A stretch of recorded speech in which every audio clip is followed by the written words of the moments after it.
time, yeah, making a difference, one cup at a time, yeah, this is tea time, yeah, making a difference, one cup at a time, tea time. So be sure to grab your tea, grab a seat, and tune in to Miss Liz. Tea time, making a difference, one cup at a time. Tea time, yeah. Tea time, time.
Well, welcome. It is evening tea time. Do you believe it? We did 3 tea times again today. It is Thursday, and this is the last show, and this is the last one for February, and we're jumping into March. So right after this tea time, get ready because all of March guests will be released on who's coming to the stage next and serving some TEA with Miss Liz.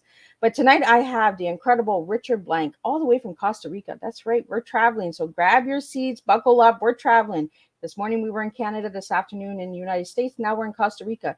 That's just how Miss Liz rolls. I only serve strong tea from all over. So let's get the disclaimer in there and let's get a little bit of Richard Blank's bio. And then we're going to serve some good, strong tea tonight and learn a little bit about telemarketing, jukeboxes, pinball machines. Yeah, you name it. We're doing it all.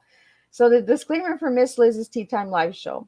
Miss Liz myself is going live using StreamYard. Before leaving a comment, please grant StreamYard permission to see your name at StreamYard.com. Please be advised that the content brought forward for any Tea Time show hosted by myself, Miss Liz, is always brought forward in good faith. However, may bring forward dialogues and opinions that are not representative of my platform. The facts and information are perceived to be accurate at the giving time of airing. All Tea Time guests and audience participants are responsible for using their good judgment in taking any action that may relate to the discussion. The content brought forward may include discussion for some where they may be emotionally at risk. It is significant to know that this show is engaging in discussion forums only to offer and inspire awareness and connection and is not providing therapeutical advice. If you have any questions about this disclaimer or the panelist discussion, you may freely contact me, Miss Liz, through my email at bookingmissliz@gmail.com. Moving forward, should you choose to voluntarily participate in tonight's show in any aspect, I myself, Miss Liz, welcomes you. And should you choose that this show is not made for you at this time, I respect that, and I will see you at a later show at a later date and time. Now, let me get into this incredible Richard Blank. Who's Richard, right? So let's get into Richard a little. So Richard's journey in the call center space is filled with twists and turns. When he was 27 years old, he relocated to Costa Rica to train employees for one of the larger call centers in San Jose, with a mix of motivational public speaking styles backed by tactful and appropriate rhetoric. I think I'm saying it right. Richard shared his knowledge and trained over 10,000 bilingual telemarketers. Richard Blank has the largest collection of restored American pinball machines and antique Rockola jukeboxes in Central America, making gamification a strong part of CC culture. Richard Blank is the chief executive officer for Costa Rica call center since 2008. So let's get Richard in here and let's get him to share a little bit. And I'm just going to take a sip of tea and we're going to spill some tea. So welcome, Richard. Hey, Miss Liz. So happy to be with you and your audience tonight. It is a pleasure having you here. I'm just gonna take a little sip of tea. So share away a little bit on what the Costa Rica call center is all about and all of that good stuff, and then we'll dig a little deeper. Of course, we're a nearshore, bilingual, college educated, and dedicated call center. We focus on appointment setting and lead generation. We also work with inbound customer support and non voice back office support. We're selective of the campaign, so unlike what you've seen in Hollywood, we do not do stocks, casinos, pharmacies, or sweepstakes. We're very selective of the campaigns that come in. It's very competitive here because Amazon, HP, and Intel is in Costa Rica. So the agents have leverage and they choose Costa Rica's call center so they can make a name for themselves. They can enjoy our game room and they can be guaranteed job stability and their dignity. And those are the sort of things that gave me the sort of staying power to be in business for the last 15 years. Well, I noticed the game room. I noticed all of that, like the arcades. I seen some of those pictures and I was like, oh my goodness, brought back memories because my son, when he was a toddler, he had some pinball machines and he was actually charging the Um, neighbors to play the machines. Now you can do that So too. so that really grabbed my attention when I was giving you tonight's guest is given to me by podcastguest.com, so check them out as well. So Richard, I want to really thank you for reaching out and submitting your form for tea time for, but I want to get into telemarketing and call centers. What is it about and how how can you get into it? Kind of fell into it. I mean, no one, when they're growing up, they'd rather be a fireman or an astronaut. I never told my mother at 6 years old I wanted to be CEO of a call center, let alone a telemarketer. Usually, when you're growing up, they say how much they hate them. But when I had this one in a million opportunity, very good friend of mine owned a call center here and asked me to come down for a couple months to teach English. Well, that couple months turned into 4 years. And I was given the gift of learning the business from the inside out, not at sea level, Miss Liz. I sat with the proletariat. I saw the good and the bad and the happy and the sad. And what it did was it opened my eyes to the art of speech, the fact that these bilingual English second language, mid 20 agents were so engaged on the phone. They were handling conversation, their intense concentration. I gravitated towards it and it kind of came naturally to me. I can put a script aside and have really nice conversations with people and I can resolve issues. And that made my numbers go very well. And decided to throw my hat in the ring and try it on my own. But it didn't happen fast. I was renting space originally, an individual station. And then I actually rented some space where I can put 150 seats in. And then after a while, I was able to build out a center. So it was slow and steady. But I tell you what, this industry is not for the faint of heart. It's been known as a burnout industry, where people look at it as a transitional type of job.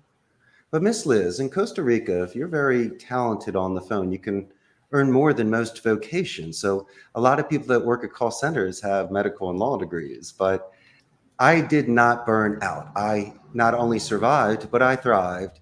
And I decided to pay it forward by feeding families and working on individual self-confidence and self-reliance. And being that one boss, Miss Liz, that will have a tea with you, break bread with you, and know your name. And that's what we need, right? We need those connections and the relationship, building the relationships with people, you Sure. know. And I feel like with telemarketers, a lot of people are fast to judge them without knowing them, right? Like they don't get that chance of building that relationship with many locations. But with Costa Rica, I see something different with what you're doing because you're Tell me. making it almost like a family vacation center. Like you got limousines, you got arcades, like you have it like you're here to enjoy yourself, not not stressed. Well, I was very much influenced by Pierce Brosnan as Remington Steele back in the 1980s. So I had to have a limo to pick up my clients. So I decided to restore a 1984 Mercedes 300D. It's really not a disco limo. It's more of a embassy or luxury hotel one. So I ripped out these middle seats that they had and I put in a custom made bar. So it's really for two people, possibly three in the back. And it's a nice ride. It's a lot of fun. And for me, it feels like a kid. If I can restore jukeboxes, pinball machines, limousines, and it's like a fantasy. And so the fact that I have been given this opportunity to do this, I'm very gracious. This 1 in a million shot hit. And that's why you see me so happy, because I was a long shot from Philadelphia. I did not follow in family footsteps, Miss Liz. I did not go Ivy League to Harvard or Columbia or Yeah. Washington and Lee and study economic finance or law. I went to the University of Arizona and I was a Spanish major. And then I doubled down on it and moved abroad and see if my charm, good looks, and a little bit of Spanish could get me far. And little did I And know, look at you now, 27 years later. it's amazing. But So it's very humbling at the same time. yeah. And you're talking to a car junkie. I love old cars. So when you start saying the older years, I'm like, oh yeah, I like it. Miss Liz, I also restored a 1992 Volkswagen Cabriolet convertible, so I drive that. Oh my goodness. I'll have to see pictures. You'll have to share me pictures. It was like the movie License to Drive back in the 80s with Corey Haim and Corey Feldman. I'm still Oh, living in the 80s. Like if you oh see my me in goodness. San Jose, I'm listening to In Excess and the top is down. Oh yeah, I'm a car junkie. Like that, if you want my attention, take me to a car show. Like I'm just like, oh my goodness, look at those babies, look at them and hear them roar. Like, oh yeah, yeah, I'm a car junkie. That's cool. Yeah. So I want to get Richard, I want to get into the pinball machines. What got you into the pinball machines? Just growing up in the 70s and 80s and maybe being envious of Ricky Schroeder on Silver Spoons, I wanted my own arcade. And so, And you have a lot. it's amazing. It's like Tom Hanks in the movie Big. I mean, I still am an adult, but in my mind, I still kind of feel like I'm a kid. So I might want an extra scoop of ice cream. And I took it to the extreme and I went with my obsession. And one Right. man's trash is another man's treasure. And this is my wheelhouse. So I'm willing to drive a couple of hours to go to some guy's bodega when he has a 1993 Arnold Schwarzenegger Last Action Hero sitting there for $300. Sight unseen, I'll grab it.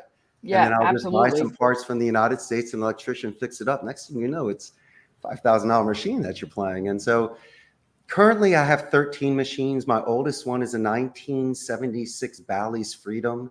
And the newest one is a 1997 NBA Fast Break. It's a Williams machine. And so Oh, the ones today are tens of thousands of dollars. And the older ones, some of the parts are easier to fix because they're from, I guess, certain areas of the world, or they just weren't able to withstand years.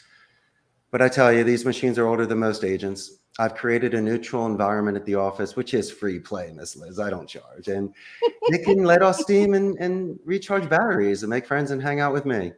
And I've seen that it's reduced attrition rate because if you and I are best friends, there's a very good chance one of us won't quit. yeah. And I've seen that save somebody that's having a rainy Wednesday. So instead of putting you right back on the phone after someone said F you, why don't we go downstairs for 5 minutes, play some pinball, knock it out? And then when you come upstairs and put some water on your face, Miss Liz, then we're ready for round two. And so I need to extend that sort of compassion. Yeah. I'll bend you. I'm just not going to break you. But I also don't want you to quit. And so if I can have that healthy balance with this generation, I might have people come back and fight another day for me. Yeah. Well, and that's it, right? You're building that relationship and you're not, oh, okay, you're stressed out, go, Hmm. let me take you downstairs for 5 minutes and cheer you up and then let's go back, you know. Right. And I like that because we really need that in the environments of workplaces. We need that building a relationship and understanding people that somebody has a sad Wednesday, a rainy day Wednesday. But there is Sunflower Thursday that comes out and then you are serving tea with Miss Liz on a Thursday. So you just never know where your week will take you, right? Very good point. So I want to get into your tea before we get into a little bit more about telemarketing and all that, because I really want to know more about telemarketing, why people get so frustrated with telemarketers and stuff like that. But I want to get into your tea. So what tea are you serving tonight if I ask you for your tea? What the T stands for, taking time. I'm going to double T it. You got to Oh, double T. you're doubling it. Okay. Yeah, I'm going to double down initially. Hmm. Okay, so it's a good bet. So I'm taking time, and the E stands for empathy. I want to take time to extend empathy and compassion, and the A stands for adventure. So I take my time by extending compassion on my adventure. And by doing so, Miss Liz, it allows me to be in the now, it allows me to shed any sort of priorities that I had in Philadelphia while I'm a guest in another country 3,000 miles away from my mother. And so by being bilingual, by keeping an open mind, by listening more than I speak and asking clarification questions in order for my own edification so I can participate better, I've seen such positive reinforcement that 1 month turned into 1 year, which turned into 5 years, which turned out into so many years. I 27 years later. kind of lost count. And so, Right? You stop counting because you just enjoy it so much. well, my good friend, I came here at 27 and I'm 50 now. So I've been here for 23 years. I would have never gave you 50. No, it's fine. I mean, I know the numbers are jumbling, but it was really about getting past parents' guilt. It was about being at that perfect stage in life where the naysayers and great believers, I had to push them aside for a minute and be a little selfish. And then when I was here, I really felt like I got one last shot at it. It was one last shedding of the skin, one more chapter. And I had my impulse control and maturity down, that I could take it a little bit differently than I would if I were in my early 20s or late teens. And I don't think I've ever fought for anything harder in my entire life. And I fell in love down here, Miss Liz. I married the girl of my dreams and we started this company together. And so the only thing that I can share with you and your audience is that you're looking at a man that believed in himself enough to go for it and to be true to myself. My essence was second languages, and I didn't know where that was going to go. But I did know this: if I were the only one out of all of my friends that could speak Spanish, I may be able to translate for a doctor and an attorney, read directions, or just be that cool cat that speaks for everybody and understands that someone's trying to get you for $5. And so you're like, no, you don't want to do that. Exactly. Go right, don't go left, Miss Liz.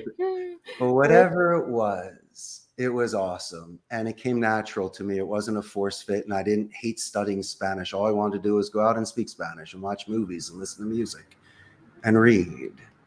And by doing so, that's dedicated practice. And the best way to get better, like bigger in the gym and to play your violin or even languages, is to, if you don't have the fidelity, how are you going to do it? Exactly. And I learned it so young that I love Spanish, and I just needed to really throw myself in the deep end in order to do it.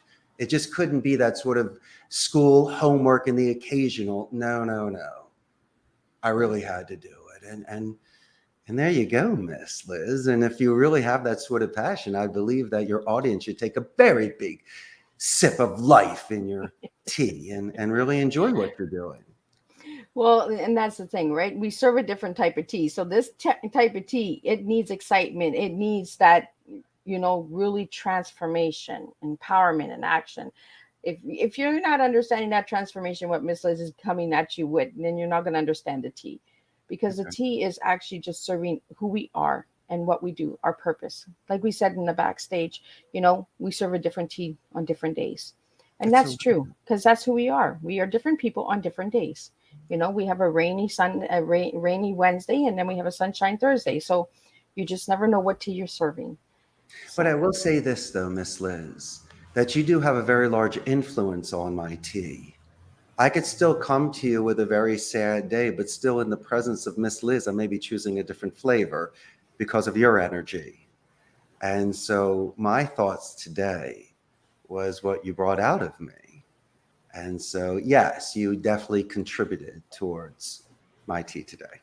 Well, and that's it, right? We have to spill and empower others. Because I don't serve Miss Liz's tea. I serve everyone else's tea. I'm just a pot holder. I just put your tea in my pot and I spill it. I make a mess. And I bring the education to the table.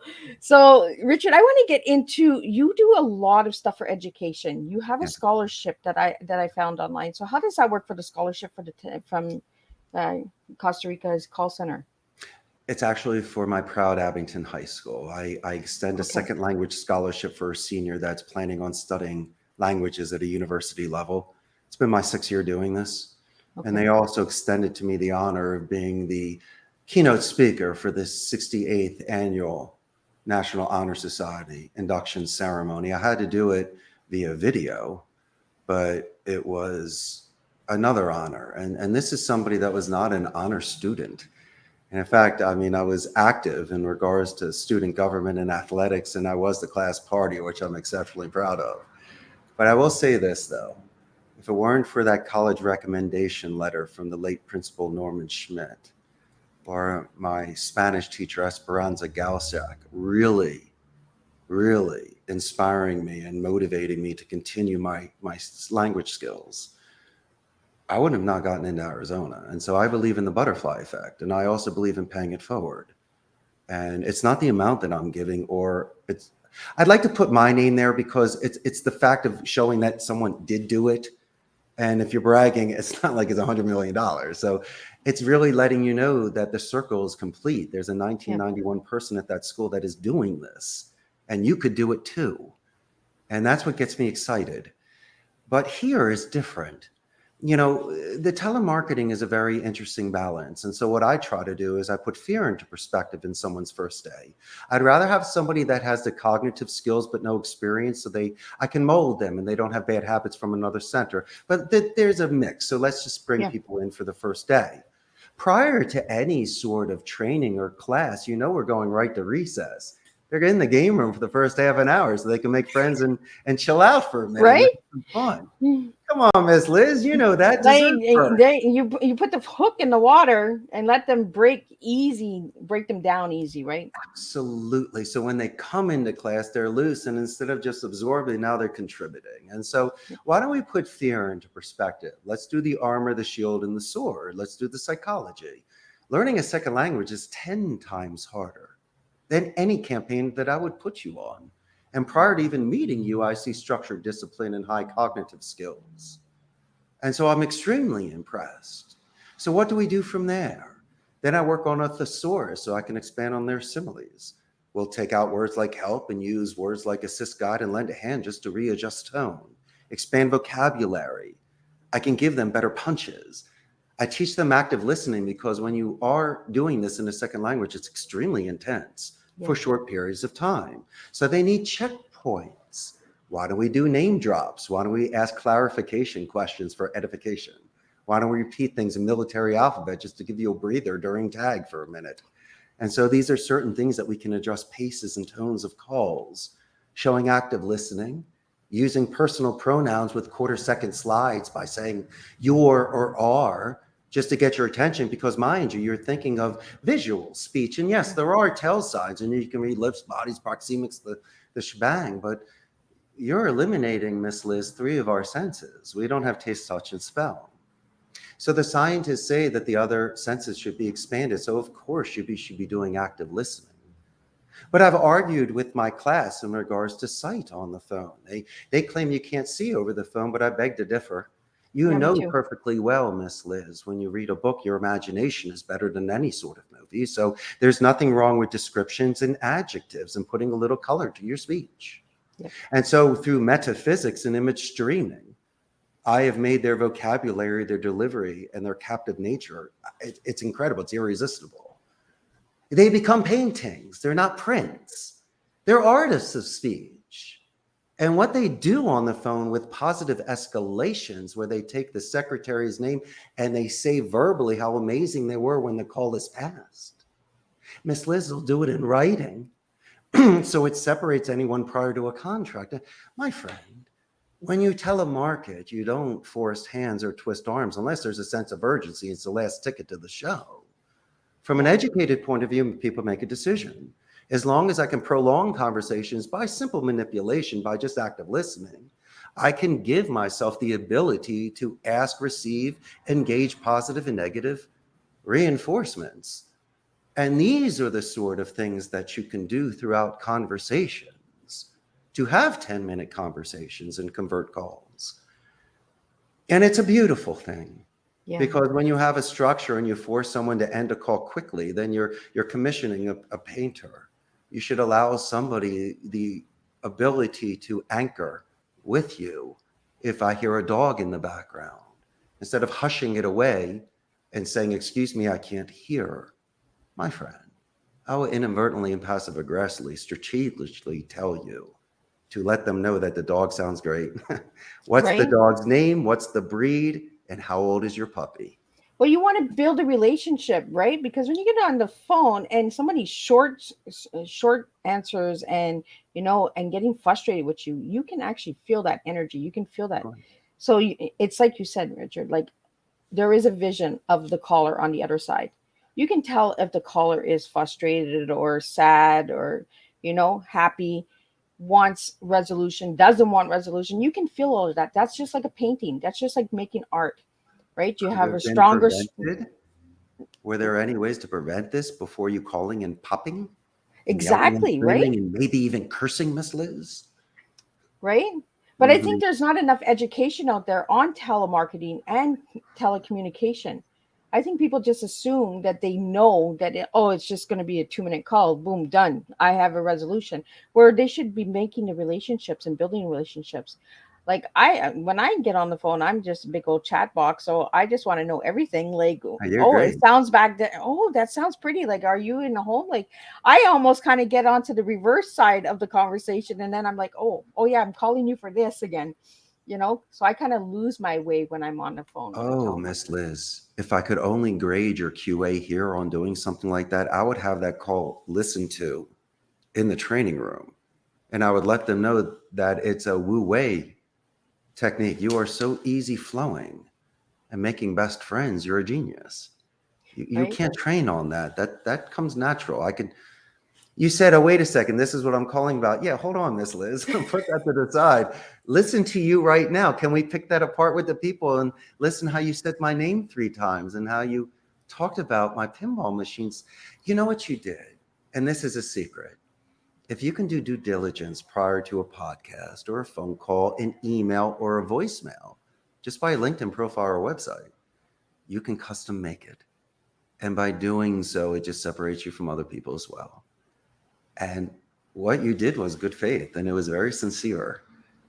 Well, And I just yeah, like to serve a nice home style tea, like my Oma always served me. Right, was get to know who you're serving and who you're bringing to your table. You yeah, know, make them feel like an individual. Don't make them feel like just a spot at the table. You want to make people feel like they're part of your family, whether they're the person on the other side of the screen, like you're on the other side of Costa Rica and I'm in Canada, so we have two countries, and we're getting to know each other tonight, and we're having this conversation. But without the conversation, how do we make a relationship? We have to have that communication, and I may feel I that. say for your audience that I'm a huge Rush fan and I love Oh. Trailer Park Boys. They're great. I love Bubbles. And I yes, just Miss had to Liz say. does like a little bit of Rush once in a while. Yo, Miss Liz, my first concert ever was Rush in 1984 at the Grace Under Pressure tour. I brought my dad in a 3-piece suit down to the Spectrum in Philadelphia, and we got great seats. So just Oh, imagine me in 6th grade going there after my school. My dad and his Brooks Brothers 3-piecer back in 1984. And think of the crew that was hanging around me. Pops, he goes, that's all right, son. But I gotta tell you, I love enjoy the Rush. show. Best time of my life. Oh yeah. Rush rules. So, Richard, I want to get into what is it about Costa Rica that you really love? Because I know that the job is a passion, but what else is there that you stated you met your love of your life there? So, what else has kept you in Costa Rica? Oh, Miss Liz, the temperature here is incredible. We have I two was gonna say, seasons, you wet got and great dry. temperature. We're in tropical paradise. We're known for ecotourism, medical tourism. Cost of living is about a third. And when you go to the farmers market, La Feria, on the weekends, the abundance of produce and vegetables and exotic fruits, and for a fraction of the cost, right off the farm. So if you're very interested in an extremely healthy lifestyle, you can easily feed yourself very well for a good price. And there's a very large expat population here. People come down here to retire. But for me, Costa Rica is known for pura vida. It means pure life. It's a very proud culture. They're very family oriented. And it's almost like going back to the 1950s when you see people walking down the street arm in arm. People are saying hello to the neighbors and they give the kiss on the cheek. They invite in for coffee. And I like those things. And for me, what I wanted to do is just, I know I'm wearing a suit and I'm an owner of a company, but when when I leave this place, I'm just Ricardo. And all I want to do is sit at a table, enjoy your food, and be complimented for you to give me a second plate, to ask 1,000 questions of the pictures on the wall and to hear your stories. The last person I want to talk about, Miss Liz, is myself. I would love to learn more about you so we can become even better friends. Well, and I like that because it's an open communication, right? It's an open doorway of understanding each other. How can we work together? How can we communicate together? How can we build together? That's what Mhm. I get from all of my podcast guests. Like, how can we connect? How can we collaborate? How can we grow? Because that's what I want to do. I just want to grow. I want to grow this big old big fruit that everything is just fruitful, Okay. and everyone enjoys themselves.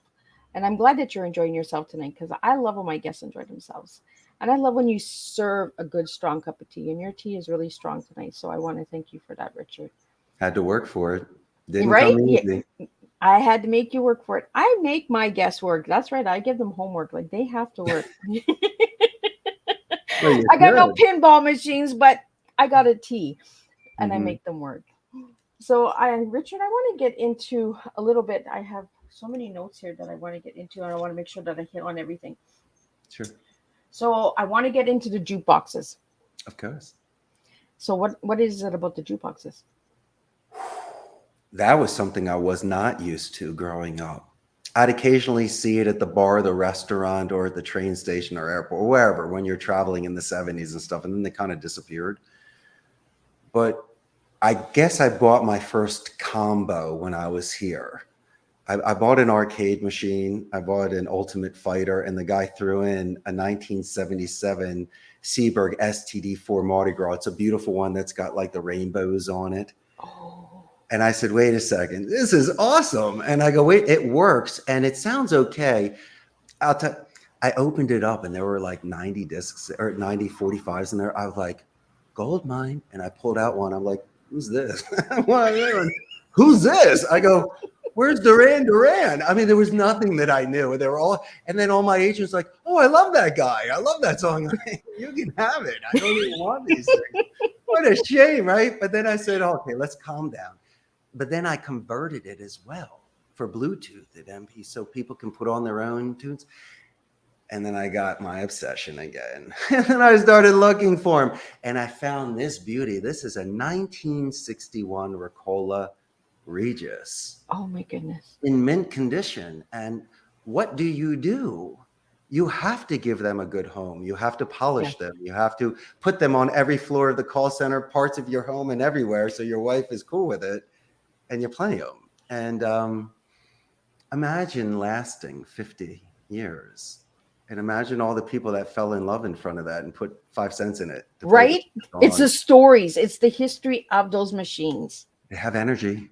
All right. Not like Stephen King's Christine, you know, these machines have energy. So many people have loved it and treasured them that I think that they're very happy machines. And when they're Yeah. with me, I really get back that sort of energy. It's Miss Liz, I really, really, really know what I love. Yeah. And when I see these classic machines and the craftsmanship and the beauty and the preservation and like the pinballs, the marquees, the play fields, the buttons, the paint, I go slow. I really look at it. And it's the sort of thing that my wife, because she grew up in Costa Rica and wasn't exposed to that, it's new for her. Yeah. But she sees my excitement. And the more that I share with her, she can understand why I can really admire the artwork and the time that people put into making each one so unique. But Oh, I really you're love so that word. special, I though. really love that word that you just said, Richard, artwork, because back then there was artwork in what they put together. You Yes. know, there was a story on each piece being put in, each disc being put in. Like, why was it only those 45s that were put into that machine? You know, I always question everything. Like, I'm just like, okay, we had 10 love songs, we had 10 rock songs, we had 10 country songs. Why those 10? Like, out of all of the songs, why did they pick those songs for just that jukebox? And each juice box is different. And I love the history. I'm like you, Richard, where I say, you know what? Tell me the story.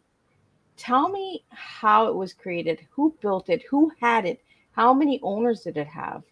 Correct. You know, Absolutely. But now they're mine. And people say, how much do you want for them? For what? you ain't getting They're them. finally home. They're priceless. For me, they are. And they make me happy. Have I ever overpaid? If you think I have, for a couple $100, but we're not talking things that will break your bank. Yeah. It's really just, do I have the space? And thank God I do today. Right.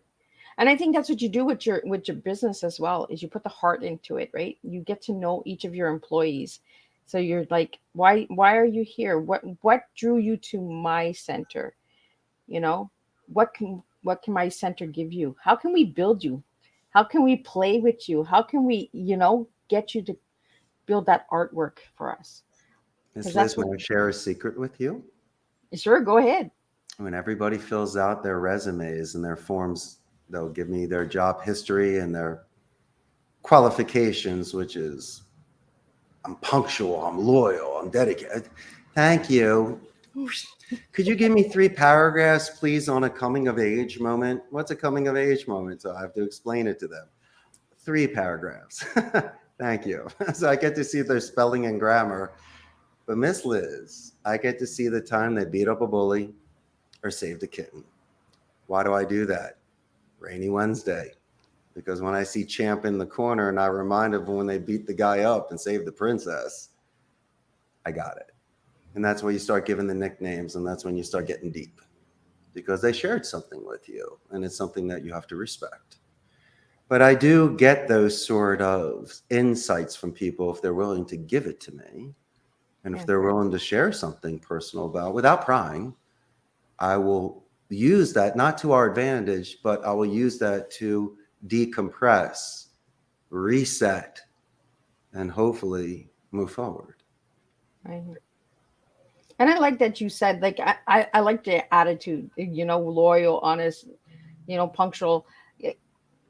People put that on their resume thinking that they can fool us. You haven't done it yet, Miss Liz. I think it's great, but you don't even know how to skate. So I say, turn it over. Why don't you tell me something you have done that you're Yeah. proud of? And it's interesting. Sometimes they give me stuff and I'm like, it's almost like the front page. I'm like, okay, man. But sometimes they give you a really good story. Yeah. I mean, a really good story. And I respect them for it. And I think that's where you build a good connection and relationship, right? And it makes your employer not only feel like a number, makes them feel like family. No, when you play, I mean, if I can relate to them as a 12-year-old in a sense, maybe it can reduce some sort of egos that they have. Maybe they realize I'm human. Yeah. But this is also my expertise. I just don't write checks. And so when I do a QA grading, when I make coaching suggestions, or I discuss with them what happened in regards to rebuttals, or a tell sign that they missed on a call because they weren't focused at the time, they do realize I'm doing this in order to enhance them, not critique them, Yeah. because I'm accountable for their work with my client. And I put my name behind it. Now, I expect sometimes people will leave without a 2 weeks notice. And as I mentioned, people do have rainy Wednesdays, but all in all, I like to let this generation know, and this vertical in this industry know, that they can be supported, that they're just not expendable. Because that was the number one gripe that I heard back in August of 2000 when I was sitting in my first cubicle at the center. They go, look how hard I work. Look how much money I did. Look at the retention, the upsell, the referral, and the exit interview to help the company. And they're not even acknowledging me. And I said, well, that's gonna end real fast. And you know what's so sad, Miss Liz? The first question I'll ask a class is, how many bosses have you ever met that you worked for? And I get 10% raises. And I go, that's a shame. And I go, well, hopefully my goal is to be the last boss you ever have. And then I also ask another fear question. If you're not breaking the law, why would you be afraid of a police officer? And if you're not cheating on a test, don't be afraid of Miss Liz in the math class. And Right? if you're showing up on time, pen at the ready, coachable, really with the vigor to win, why would you be afraid of me That's your problem, not my problem. I didn't judge you on what happened at your last job, as I'm not judging you on what happened with Joey that just wouldn't come to work on time. So why don't we start with a clean slate and treat each other cool like that? Yeah. And if we can start strong, we can continue strong. Well, And and maybe you're making some really good points, Richard, because we don't do that enough, right? We don't no, we don't get we don't get to meet the bosses at a lot of places that people work in. well, It's whose like, fault is that, Miss Liz? right? But I that's break the bread and play boss's fault. The pinball. boss should be coming in and getting to meet his team, who's representing his name as well. You should come down and say, you know what, I am, but not come in like all ego boost, but come in and say, you know what, welcome to the team, welcome to the company. This is who I am. So people know who you are, but we're not getting that. We're getting a lot of people that just get hired and getting fired, or getting probational time, getting 90 days. Within that 90 days, so a lot of people fool around and screw around and lose jobs that way, because, And I don't blame them. right? They're doing the best thing for themselves and their family. And it's very difficult for me to compare myself to others. I was given a 1 in a million opportunity to start this company. And so I'm doing the things that my grandparents raised me on. I'm sorry, but I'm really old school. Like, I got pen and paper here to take notes, Miss Liz, if you're going to throw something at me. And so, yeah, I like my please and thank yous. Yeah. I like to know your name. I like to extend to you some sort of interest and empathy. I'd like to set an example for you by being responsible with the payroll, the benefits, and dress. I don't have to dress like this, but I do this in case your mother shows up. Right? It, Oh, that is the boss over there in the suit. Miss Liz, you know where I'm going. I'm showing self-respect and respect Right? for them. Yeah. But then on the flip side, the price you pay is that they get to know the owner. And Yeah. I've had some people say mean things, and I've had some people leave without the notice. But I don't take it personal. I realize there's a natural attrition. They leave, as you were mentioning, a scheduling conflict. Someone works somewhere else, more money. Yeah. Who knows? But hey, Miss Liz, one thing that will never happen at any place that I work, or even a friendship, I will never deface you. I'll never give you public humiliation or give you a walk of shame. Yeah. We don't do things like that here. I have leverage. I don't need to do that. My ego is fine. Yeah. And Well, and imagine other you people mentioned ego, right? Like, there was so much ego in the world. Why do we have it? Have more empathy for people. Actually feel for what people are going through. And I get that from you, Richard. Like, But someone needs to hold the ship, though. yes. And I need to be here late at night, early in the morning, and paying bills. So Yep. that is my ego. Pass me the ball. I'll put it in the end zone. Yep. So I'm cool with that. But how about this? Action, reaction. If I don't treat people well and they don't come the next day, I don't have a company. Yep. So you have to have that balance.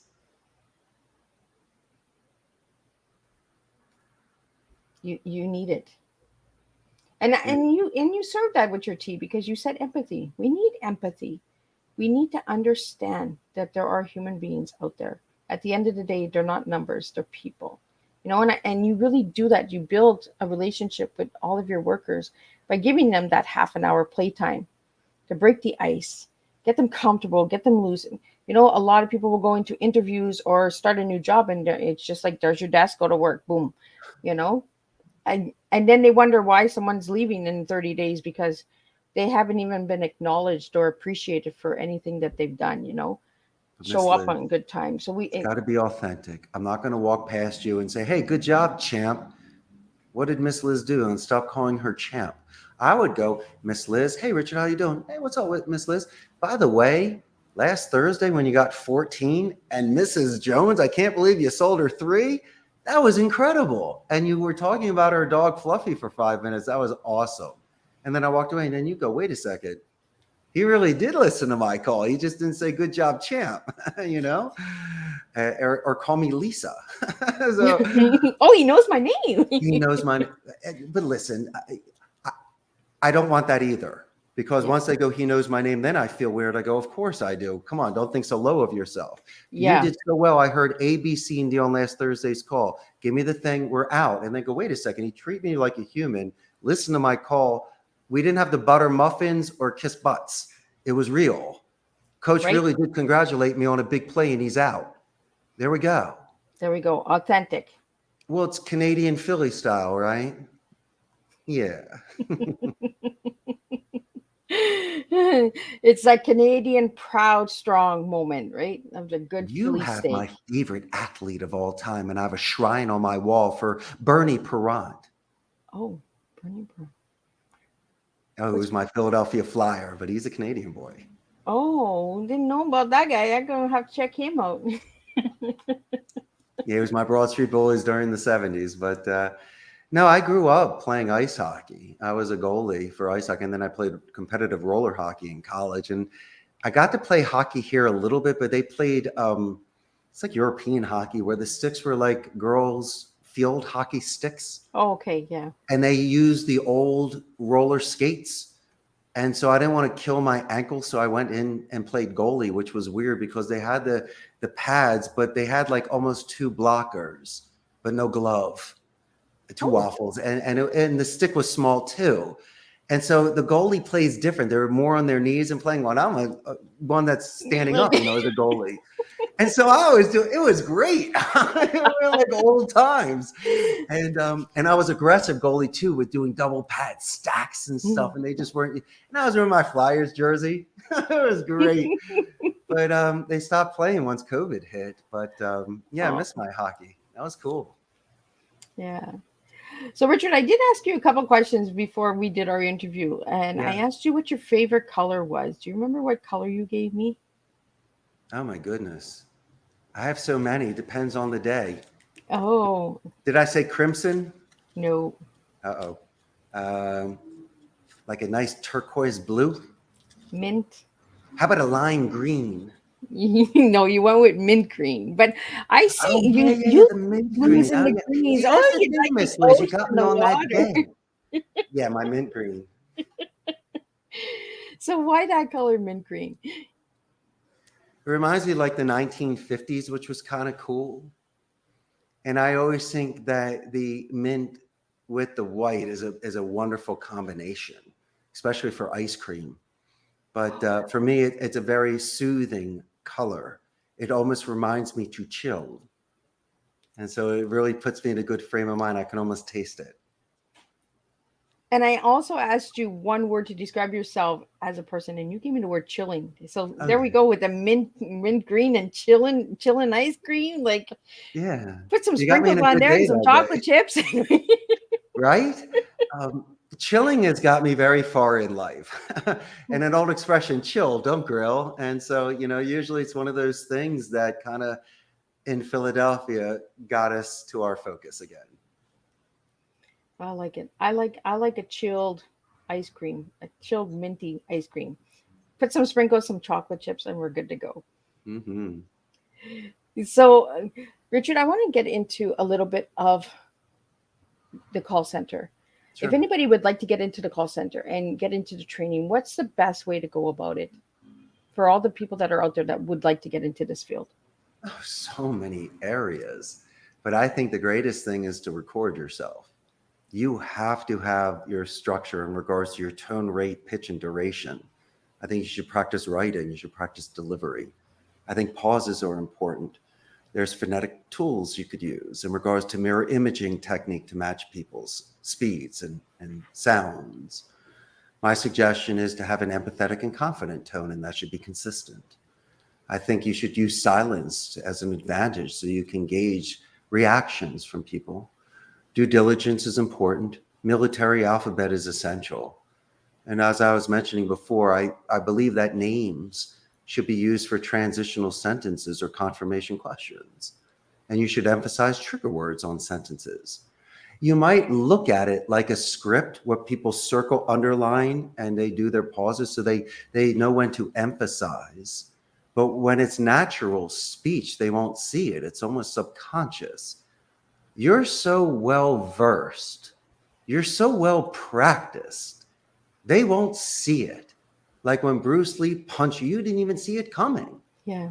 And so don't be surprised if you're able to readjust tones, to clarify things, to reduce any sort of rabbit holes. But how about this? use this as your base philosophy when making phone calls. From an educated point of view, make a decision. If you ever try to force a fit, you're going to read it wrong and you're going to push it. And there's great ways to build pipelines where you can send your email with your credentials, when you can leave voicemails, and you can do, instead of 80% prospecting, 20% closing. After a couple of weeks, depending on the size of the list, it's going to be about 80% callbacks. You'll be lucky to have 20% prospecting. And it's usually going to be coming in from emails and voicemails that you left, or people in the pipeline that said to call you in 3 months. So patience when you're making these calls, and be very active in your listening, because there are certain gifts that a gatekeeper may give you. My suggestion, if you're prospecting a phone call, to use anonymity within your first couple seconds. Don't do that in a whole call. That's shady. But I may say, tea time with Miss Liz. How you doing today? I might say the name of your company better than you do. And what that will do is we'll snap you out of it and reduce your defense from a 10 to about a 6. And then if you're asking me questions, we use a buffer boomerang technique. I can buffer your negative tone, Miss Liz. I can name drop you. Miss Liz, that's an excellent question. My name is Richard Blank. And so what you can do is you can buffer boomerang. And if you can have your stability, if you can reset yourself for your arguments, then as I mentioned before, don't be surprised if you have some very good conversations with people. And finally, no surprises. The best relationships I've had with my clients is when there's chaos, because character is judged, Miss Liz, during chaos. And so if Joey quits on a Tuesday, I will let you know that I have a solution. What happened? And if we can get through those sort of moments together and have that foundation, Miss Liz, then we got the best working relationship when the times are good. And so finally, it's maturity and impulse control. You combine all of that together, record yourself, practice, you should do exceptionally well. So how did you learn all this stuff? I was taught. My father was a huge influence, my grandparents as well, because how they were treated in their respective industries. But I had some influences, if I may. I'm a huge fan of Basil Rathbone, who was Sherlock Holmes with Nigel Bruce. I thought he was phenomenal in regards to his rhetorical delivery. And then I was very much into Jeremy Brett, that did another Sherlock Holmes series back in the 80s. And he was just, his delivery was excellent. I was mentioning Pierce Brosnan as Remington Steele and Dirk Benedict as Templeton Peck in the A-Team. So I gravitated more towards the tongue instead of the brawn. I always thought that glib speakers that were clever, that didn't lie, but had really good arguments with colorful language, were incredible. And so what I would do is I would stop a lot of these shows, write it down, maybe even sometimes look up words. And in college, I did a lot of just public speaking. I was an intern for Telemundo for 2 years. My senior and super senior year, I did 5 years. I interned for Telemundo. I gave 20 hours a week. I was influenced by Miguel Quintana, who was the newscaster in Los Angeles, and a gentleman by the name of Pedro Sefsek, who had a talk show against Univision out of Florida. And these gentlemen, we would visit Tucson when I had the opportunity from Jay Cohen that allowed me to be an intern. And I would go out and do public promotions and public relations with them in English and Spanish. And so they allowed me to hone my skills and watch and learn from extremely accomplished professionals in not my native tongue. But you know what it was, Miss Liz, the way that they reacted to the people. They were hugging, taking pictures, autographs, but it wasn't that. They were talking for like 10 minutes. And they were talking about things they had in common, the food, the family, the grandparents, where they've traveled. It was almost like their family. And I realized that the Latino culture has something so in common that these individuals, they almost were starting off on third base. And if I could tap into that by learning these cultures, by showing good faith, learning second languages, I might be able to get a tenth of that sort of momentum and possibly get a career from that. I know we go off on so many tangents, but hopefully I was able to answer that question for Oh you. no, and that's what we need, right? We need to know where we get stuff from. Like everyone, Miss Liz, where do you get your tea? I get it from the lady back there in that picture, from my Oma from Germany. Like she just Okay. taught me how to serve tea for life. Like just treat people the way you want to be treated, you know. And we all have a story. We all have a past, a present, and a future, and how we proclaim ourselves and we work towards ourselves. You know, we might come from a hard life, but we have a choice to make it better. You know, and paint a new picture, paint a new artwork. You know, we don't have to stay in that darkness. You know, we can always lighten it up. And I really want to thank you, Richard, for bringing such a fun-filled tea time to the table tonight because I just love chilling and talking about jukeboxes Oh and yeah. pinball machines and all of that. Every tea time is different. And I want this to be a place of home. I want this to be a place of fun. And just like you do with your at your center is a place of Did fun. I overdress for tea tonight? No, I got a suit jacket on too, and I got my scarf. I'm just having fun. No, of course I was going to show up in a suit for you and your audience. I love it. But I tell you, I was always on a vision quest. I always had a spiritual life journey. And there were six senses or tingles or whatever it was that came to me. And by having these open doors with Telemundo and coming to Costa Rica, what did I need somebody to come down, smack me in the face 5 times and go, hey, buddies, it's right in front of you. Yeah. I saw the signs and I continued with my momentum. And I think if people are true to themselves, they will find that natural path. There are a couple, you mentioned twists and turns. There are no straight lines in nature.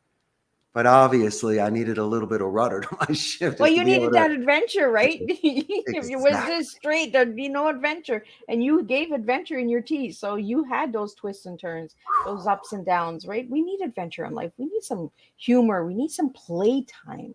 You know, let's stop being so serious about life. Like life is too short to be serious. Let's just have some fun. And I really had some fun tonight with you, Richard. Me too. And I got to know a little bit more of the world of telemarketing and the world of saving, restoring, bringing the old into the new. You know, there's so much to learn. So, any final words before we wrap up your tea time tonight, Richard? Yeah, real quick for your audience. Costa Rica is north of Panama, south of Nicaragua. We're the only democratic society in Central America. There's no standing army here, so they put all of their money back into education. There's a 95% literacy rate. We have the best infrastructure, and we claim to have the most neutral English accent. I mentioned earlier companies such as HP, Intel, Oracle, and Amazon are here, and the labor pool is exceptionally skilled, and they have the ability to be coached and to be attuned to the North American market. And as I mentioned, hopefully, if you ever have the chance to speak to a Costa Rican call center agent, you may have a positive experience. And when that happens, Miss Liz, please let me know. I think Oh, it'll be I great. absolutely. I might just call the center just to let you know. Perfect. You can mystery shop us, no problem. There we go, right? Do some mystery shopping. It's always fun, right? I'd like to know how they would sell tea. So if they had to sell me a cup of tea, how would they sell it from your center? Oh, my good friend, you would close your eyes and describe the smell and the taste and the sort of cup that it's served in and the view that you have. Is it hot or cold outside? And where are you? And who's with you? And why are you celebrating this delicious cup of tea during your day? And so I would be asking open-ended questions, allowing you to describe to me your ideal environment to drink your tea. And then I would adjust that call accordingly. So everyone would be a brand new sort of, uh, rompecabezas, like a puzzle to solve. And that would be fascinating for each person. Mhm. That's awesome. Well, thank you so much, Richard, for joining me tonight on Tea Time, and thank you to the viewers and that I just got right into the conversation. And I want to thank everyone who has tuned in. If you're watching the replay, please push hashtag replay. Let me know where you're tuning in from. If you'd like to know where Miss Liz is, check the website out. Check out the link tree. All of that good juicy stuff is in there. My tea is all over. These guests are all over. Check out the YouTube channel. Give them a follow. And reach out, connect, collaborate, and see where it takes you, because that's what Tea Time's all about. So I will be seeing everybody March 2nd with a new whole full month of guests to educate in different ways. And you'll be surprised. Some stuff are even coming that I've never heard of. So it's going to be an exciting month. And again, Richard, thank you for closing up February for me. It was an honor having you here. Stay connected and don't leave. I'm just going to wrap up and close the screen, but we will talk in the backstage. Thanks, Miss Liz. Thank you.